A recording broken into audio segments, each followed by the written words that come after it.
The most dangerous moment in a BVR engagement is not when the adversary locks you. It is when you are no longer certain whether what your radar is showing you is real. Every modern fighter pilot understands that the radar picture is not the world. It is a processed representation of the world, built from electromagnetic returns that the aircraft's signal processors have interpreted, filtered, and displayed as symbols on a screen. The radar does not see aircraft. It sees energy. It sees the reflection of its own transmitted pulses from objects in the airspace ahead. The intelligence in the system, the algorithms that separate aircraft from weather, from sea clutter, from electronic noise, is what turns raw energy into a tactical picture. That intelligence has a failure mode. The failure mode is called a ghost return, a radar contact that looks, to every processing algorithm the system employs, like a real aircraft, but isn't. Creating ghost returns deliberately is the operational principle behind DRFM jamming. DRFM, digital radio frequency. Memory is a technology that captures an incoming radar pulse with extraordinary fidelity, stores it in digital memory in nanoseconds, modifies it, and retransmits it with alterations that the receiving radar's signal processors will interpret as genuine returns from real targets at specified ranges, bearings, and speeds. A DRFM system can create a ghost aircraft anywhere in the radar's coverage volume. It can give that ghost a realistic Doppler velocity signature, a plausible radar cross-section, and a flight path consistent with a genuine contact, making a genuine approach. Done well, a DRFM ghost is indistinguishable from a real aircraft by any algorithmic test the receiving radar can apply. Done very well, it is indistinguishable by the experienced pilot reading the display. The J-16 strike flanker carries a DRFM-capable electronic warfare suite as part of its standard avionics package. The system's specific parameters, the number of simultaneous ghost targets it can generate, the fidelity of the Doppler simulation, the quality of the cross-section modeling across different aspect angles are not published in any open source with authoritative precision. What is known from technical assessments and observed operational behavior is the following. The J-16 can generate multiple simultaneous false targets. Those targets can be injected into the radar picture of an opposing aircraft at ranges consistent with realistic BVR engagements. And the false targets are capable of triggering the opposing aircraft's own radar tracking algorithms into allocating processing resources to them as if they were real. At 5:22 a.m. over the East China Sea, southwest of Okinawa, that capability was activated against 2 F-35Cs holding a combat air patrol station, and the next 26 minutes became the most cognitively demanding engagement either pilot had executed in any operational deployment. The Hawkeye's picture at 5:19 a.m. had shown a straightforward contact assessment, 2 J-16s climbing from Longtian Air Base, bearing 088 from the CAP station, range 310 kilometers, altitude climbing through 24,000 feet on a heading of 095. Standard departure profile. Consistent with dozens of previous J-16 sorties, the Hawkeye had tracked in this sector over the previous 6 months. The EW suite on the E-2D had confirmed the KLJ-7A radar emissions from both aircraft. 2 contacts, 2 radar sources. Simple picture. At 5:22 a.m. and 14 seconds, the picture changed. It did not change gradually. It changed in a single radar update cycle. 0.4 seconds, from a clean 2-contact picture to a picture showing 8 contacts distributed across a 40-kilometer front at ranges between 268 and 294 kilometers. The new contacts were not on the same bearing as the 2 confirmed J-16 positions. They were spread across a 22-degree arc at altitudes varying between 21,000 and 31,000 feet, on headings that varied between 087 and 104 degrees. They had Doppler velocity signatures consistent with aircraft traveling between Mach 0.88 and Mach 1.04. Their radar cross-section returns were consistent with fighter-sized aircraft, not as large as a flanker derivative, not as small as a fifth-generation platform. Middle values: generic fighter cross-section. 8 contacts where 2 had been 3 minutes ago. The Hawkeye controller's assessment came in 11 seconds. Falcon Flight Sentry. Picture change. We now show 8 contacts bearing 085 to 107, range 268 to 294. Previous 2 J-16 contacts still assessed at bearing 096, range 288. Correlation incomplete. Assess possible DRFM activity. Standby. Correlation incomplete. The Hawkeye's own track correlation algorithms, the software designed to link new radar contacts to previously established tracks or declare them as new, was unable to reliably associate the 8 new contacts with the 2 previous J-16 positions. Some of the new contacts were near the last known positions of the J-16s. Some were not. The geometry was consistent with 2 aircraft that had spread laterally, while generating additional false returns. It was also consistent with 2 aircraft that had been joined by 6 more aircraft that had not been visible in the previous picture, or any combination of those scenarios. The lead processed the picture and noted what the processing could not resolve, which 2 of the 8 contacts, if any, were real. This was the operational core of the problem. The J-16 DRFM system, if it was functioning as designed, had taken 2 real aircraft and overlaid a field of 6 additional ghost aircraft on the F-35C's radar picture, with the intent of making the real aircraft indistinguishable from the false ones. The goal was not to make the F-35C pilot believe he was facing 8 aircraft instead of 2. The goal was more subtle: to make the pilot uncertain about the number and position of real aircraft, to force him to treat all 8 contacts as potentially real, to spread his fire control resources across a picture that was mostly noise, and to degrade his ability to build a precise fire control solution on the actual J-16s while they maneuvered into a position that served their own tactical purposes. Against a less capable aircraft, the tactic would produce immediate results. Against a pilot trained specifically for this scenario, it was the beginning of an analytical problem. The AN/APG-81's passive mode was already building the electromagnetic picture of the 8 contacts through the EW suite. The analysis it returned in the first 8.4 seconds after the picture change was the first data point. Of the 8 contacts, 2 were emitting KLJ-7A radar signatures. The other 6 were not emitting any radar energy. That distinction mattered. A real J-16 on an intercept approach would be operating its radar, either in search mode or in track mode, depending on the phase of the engagement. 6 contacts with no associated radar emissions in a picture that had just changed from 2 to 8 was consistent with ghost targets that the DRFM system was generating from the J-16's own radar energy, but without the ability to also generate convincing secondary radar transmissions. 2 emitters, 6 silent contacts. The passive EW picture was pointing at 2 real aircraft among the 8, but pointing at was not the same as confirmed.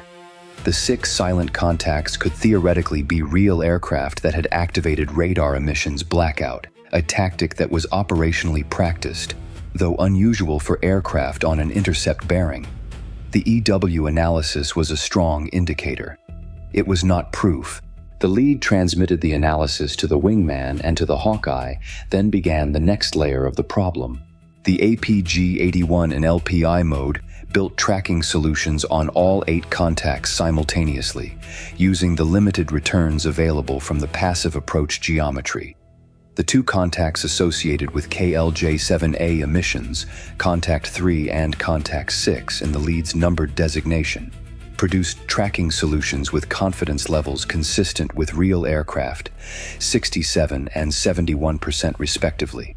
with Doppler velocity profiles that varied naturally over time as the aircraft maneuvered through small heading corrections, altitude adjustments, and speed changes that produce the kind of organic variability that real aircraft show in flight.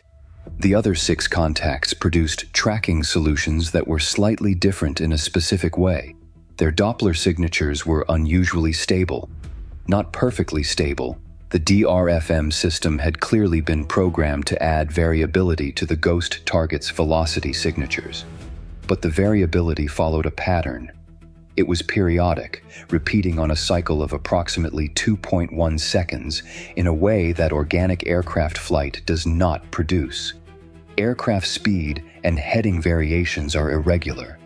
The ghost target's variations were regular. 2.1 second periodicity on the Doppler variation of 6 contacts. Not definitive, but consistent with a DRFM system cycling through its ghost target update algorithm on a fixed processing loop. The lead passed the analysis at 5:24 a.m., 2 minutes into the engagement. Sentry, Falcon lead. Assess contact 3 and 6 as real based on EW emissions correlation. Assess contacts 1, 2, 4, 5, 7, 8 as possible false targets based on no associated radar emissions and periodic Doppler signature. Low confidence. Contacts 3 and 6 bearing 094 and 098 respectively, range 276 and 281. Continuing analysis. Low confidence. That phrase was the honest characterization of a situation where the data was pointing in a direction but had not resolved into certainty. The lead had 2 indicators pointing toward the same 2 contacts. He did not have 3. In a BVR engagement where a fire control solution employed against a ghost target accomplished nothing while consuming ordnance and revealing the F-35C's position and sensor capability, acting on low confidence was not operationally acceptable. He needed a 3rd indicator. The geometry was not standing still while the analysis built. The 2 real J-16s, contacts 3 and 6 by the current assessment, were continuing their eastbound bearing, range now 271 and 266 kilometers. At Mach 0.95 average speed, they would reach the outer edge of PL-15 engagement range in approximately 14 minutes. The ghost targets were maintaining positions relative to the real contacts with the precision of a programmed system, not drifting, not developing natural formation dispersion, but holding their relative positions with a geometric fidelity that organic aircraft could not maintain without conscious effort. Formation fidelity was the 3rd indicator. Real aircraft in a spread formation at 25 to 30 kilometers separation will show small, irregular relative position variations over time as each aircraft responds to minor turbulence, heading corrections, and throttle adjustments from its individual pilot. The ghost targets were maintaining their relative positions to the real contacts within a tolerance band that was too tight for organic flight. The tolerance was approximately 400 meters in 3 dimensions across 12 minutes of observation. For real aircraft at this spacing, the expected variation was 600 to 1,200 meters over the same period. At 5:31 a.m., 9 minutes into the engagement, the lead had 3 independent indicators pointing at the same 2 contacts: EW emissions correlation, Doppler periodicity analysis, and formation fidelity measurement. The combined picture was not certainty, but it was the operational equivalent of certainty in a tactical environment where waiting for certainty meant waiting until the J-16s were inside their release window. The first friction event arrived at 5:31 a.m. and 42 seconds, precisely as the lead was preparing to activate the APG-81 at LPI power to begin building a fire control solution on contacts 3 and 6. The DRFM picture changed again. The 8 contacts did not remain 8. In a single radar update cycle, the picture shifted. The 6 ghost contacts merged into the positions of contacts 3 and 6. producing a momentary display showing 2 contacts, the 2 real J-16 positions, before immediately expanding again to show 12 contacts. Not 8. 12. The DRFM system had been reprogrammed, either by a pre-planned second phase in the jamming protocol, or by a real-time operator in the J-16's rear seat reacting to the elapsed engagement time. The new geometry placed 12 contacts across a 60-kilometer front at a wider variety of altitudes and headings, with the 2 real J-16 contacts now at positions that were not immediately obvious within the larger picture. The Hawkeye controller reported the picture change simultaneously. The wingman's display had received the same update. 3 different sensors, 3 different platforms, the same abrupt expansion from 8 to 12. The lead held his analysis without transmitting for 4 seconds. 4 seconds was not long by any social measure. In the geometry of the situation, with 12 contacts on the display and the J-16s continuing to close, 4 seconds was the period during which the lead decided that the correct response to the picture expansion was not to restart the analysis from 0, but to apply the same 3-indicator framework to the new picture and determine which of the 12 contacts carried the signatures of real aircraft. EW emissions. Still 2 sources active, bearings slightly changed from the previous picture. The J-16s had maneuvered during the reset, adjusting their positions within the new ghost field. The emissions pointed at 2 contacts in the new 12-contact display. Contacts 4 and 9 by the renumbered picture. Doppler periodicity, 12 contacts, 10 showing the 2.1 second periodic variability, 2 showing organic variability. Contacts 4 and 9 again. Formation fidelity, 12 contacts, 10 maintaining unnaturally tight relative positions, 2 showing organic dispersion consistent with real aircraft flight. Contacts 4 and 9. All 3 indicators, applied independently to a picture that had just changed, were pointing at the same 2 contacts. The framework had survived the DRFM system's attempt to reset it. At 5:34 a.m., range to contact 4, 241 kilometers. Range to contact 9, 238 kilometers. The APG-81 activated in LPI mode against both contacts simultaneously. The fire control solutions began building at 5:34 a.m. and 21 seconds. Contact 4, confidence 58%, climbing. Contact 9, confidence 54%, climbing. The solutions were building more slowly than against a standard target at this range. The DRFM system's ghost targets were producing competing returns in the radar's processing space, requiring the APG-81's algorithms to filter more aggressively to maintain track on the 2 designated contacts while rejecting the 10 others. The filtering increased processing load. The processing load increased the time required to build each confidence percentage point. At 5:35 a.m., Contact 4's confidence reached 68%. Contact 9 reached 64%, both below the employment threshold but climbing toward it.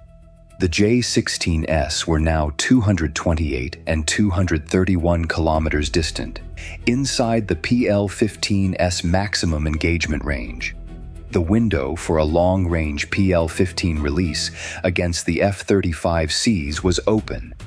Whether the J-16 crews had a fire control solution was the question the EW suite was continuously evaluating. KLJ-7A mode signatures, assessing whether either radar had transitioned from search to track to fire control. At 5:35 a.m. and 51 seconds, the second friction event, Contact 4's KLJ-7A shifted to single target track mode. The EW suite registered the mode change in 0.3 seconds. The lead J-16 pilot had a track solution. Not on the F-35C, the F-35C's LPI mode and frontal stealth aspect made it effectively invisible to the KLJ-7A at this range. The STT was on the Hawkeye. The E-2D Hawkeye, orbiting at 29,000 feet 140 kilometers to the southeast of the F-35 C section, had a radar cross-section of approximately 25 square meters. It was not stealthy. It was the highest value non-combatant asset in the air picture, and losing it would degrade the tactical picture for the remainder of the engagement. The RWR on the Hawkeye would be receiving the KLJ-7A's fire control track. The Hawkeye crew would be beginning their egress procedure. The Hawkeye egressing changed the tactical picture in a specific way. It reduced the Link 16 data quality feeding into the F-35C's tactical display. Not immediately, the F-35C's own sensors maintained their picture, but the corroborating data that had allowed three-indicator analysis to function with confidence was about to become less reliable. The lead made the decision that the indicator framework and the Hawkeye track together justified. The APG-81 went to full tactical power at 5:36 a.m. against Contact 4. Not LPI. Not passive. Full power AESA, single target track mode on a contact 221 kilometers distant, the beam focusing with the precision of a system that had been designed to maintain track at extended range against a low cooperation target. The fire control solution on Contact 4 climbed from 68 to 84% confidence in 2.1 seconds. Green. The KLJ-7ASTT on the Hawkeye went from fire control mode to wide sector search in 0.4 seconds. The J-16 pilot's response to the full-power APG-81 activation was professionally immediate. The STT on the Hawkeye broke. The radar widened to search mode. The aircraft began a gentle defensive turn that opened range while searching for the source of the lock it had just received from a bearing its own radar had shown as empty sky. The DRFM system continued producing its 12-contact ghost field, but now 2 of those 12 contacts were maneuvering in a way that was inconsistent with the rigid formation geometry of the ghost targets. The 2 real aircraft's evasive turns were visible as deviations from the ghost field's fixed pattern. The ghost field was now confirming which contacts were real. The wingman activated full power simultaneously on Contact 9. The second J-16's KLJ-7A registered the lock and began its own defensive turn. Both real contacts now maneuvering. Both ghost targets holding their fixed relative positions even as the real aircraft they were generated from changed their flight paths. The DRFM system's ghost generation algorithm maintained the pre-programmed positions regardless of the real aircraft's new headings, because updating the ghost positions in real time while executing an evasive maneuver was a processing demand that apparently exceeded the system's available resources. The ghost field went static. The 2 real contacts moved. The picture resolved itself. At 5:37 a.m., both J-16s were executing defensive turns northwest. Not the committed break of a crew that had decided to disengage completely, but a heading change that opened range while maintaining the ability to reassess. The KLJ-7A on Contact 4 was back in search mode, sweeping the bearing of the APG-81 emission source without finding a lockable return. The F-35C's frontal cross-section at 218 kilometers from the active KLJ-7A scan, below reliable detection threshold. The J-16 pilots had been locked from a bearing their radar could not resolve. Their DRFM field had been used to identify their own positions. Their best long-range engagement option, the Hawkeye as a high-value target in a fire control window, had been closed by a lock that told them the geometry was not what their analysis had suggested.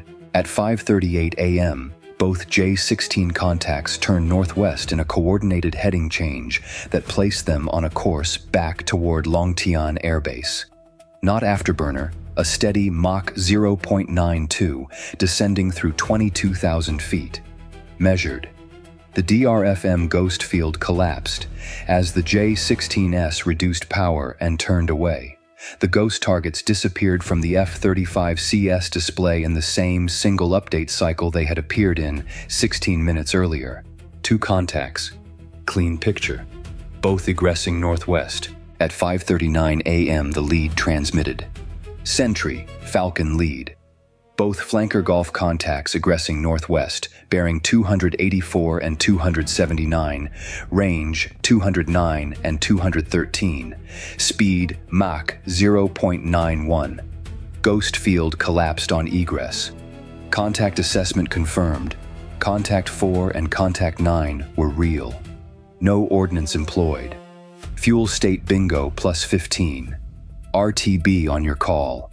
Bingo plus 15. The engagement had consumed 26 minutes of patrol altitude fuel, the APG-81's full power activation phase, and the EW Suite's continuous electromagnetic portrait building that had made the indicator framework function. The F-35C's operating cost for the 26 minutes, approximately $5,200 per aircraft.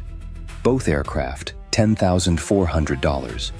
The intelligence value of the electromagnetic recording of a J-16 DRFM system operating through two phases of ghost target generation, the Doppler periodicity parameters of the ghost field, the update cycle timing, the DRFM system's response to full-power APG-81 activation, and the ghost field's behavior during the J-16's defensive maneuver, not expressible in any dollar figure that the mission cost report would carry. The debrief ran 4 hours and 11 minutes. The first finding was the one the pilots had expected. The three-indicator framework, EW emissions correlation, Doppler periodicity, and formation fidelity, had successfully identified the two real aircraft within the ghost field, despite the picture changing from 8 to 12 contacts midway through the engagement. The framework had been briefed as a theoretical approach to DRFM discrimination. This was the first time it had been applied in an operational scenario against an active DRFM system. The outcome validated the framework's utility and identified the specific parameter thresholds that had made discrimination possible. Thresholds that would be written into updated tactical employment guidance for DRFM environments within 30 days. The second finding was more uncomfortable. The DRFM system's second phase expansion from 8 to 12 ghost targets had reset the analysis clock by 4 seconds. In a scenario where the J-16s had been closer or had executed their PL-15 release before the second phase expired, those 4 seconds might have mattered. The tactical recommendation was a pre-briefed protocol for faster reapplication of the indicator framework after a ghost field reset, reducing the reanalysis time from 4 seconds to under 2. The third finding was the one no one had fully anticipated going into the engagement. The DRFM system's static ghost field during the J-16's defensive maneuver had inadvertently provided the clearest confirmation of which contacts were real. The system's inability to update ghost positions during a high workload evasive maneuver was a DRFM architecture limitation that the electromagnetic recording had revealed. It would be noted and it would inform every future engagement against this system. The J-16 crew had not known they were providing that information, but the radar tape recorded it regardless. Every electronic duel is a mutual intelligence collection. Both sides read each other's responses. The J-16 crew now knew the F-35C could identify real contacts within a 12-target ghost field in under 16 minutes. The F-35C crew now knew the DRFM system's update cycle, its ghost field architecture, and its failure mode under high pilot workload conditions. Both pieces of information would shape the next engagement in this airspace. The East China Sea at 6:10 a.m. was calm and clear above the weather layer. The two J-16s were on final approach to Longtian. The two F-35Cs were in the Marshall Stack approaching USS Ronald Reagan. The air picture between them was empty. From the surface, looking up, there was nothing there. There had been 12 contacts and there had been 2. The difference between those numbers had been the entire engagement. 2 J-16s, 2 F-35Cs, 31,000 feet maximum altitude, 310 kilometers from initial contact to engagement initiation, 26 minutes of active analysis. 8 ghost contacts, then 12. Real contacts identified. Confirmed. Ordnance employed. 0. Hawkeye engagement broken by geometry. Confirmed. DRFM architecture limitation recorded. Confirmed. Message delivered, the ghost field has a tell. We found it. At 6:15 a.m., the East China Sea above the median line held no radar returns of military significance. The commercial traffic below the weather layer continued its ordinary transit. The electronic record of what had happened at altitude, the DRFM pulse parameters, the Doppler periodicity measurements, the formation fidelity analysis, existed in the mission data recorders of 2 aircraft and the electronic intelligence package of the Hawkeye, being processed by analysts who were already comparing it against every previous J-16 DRFM intercept in the database. The ghost field had collapsed. The tape ran on.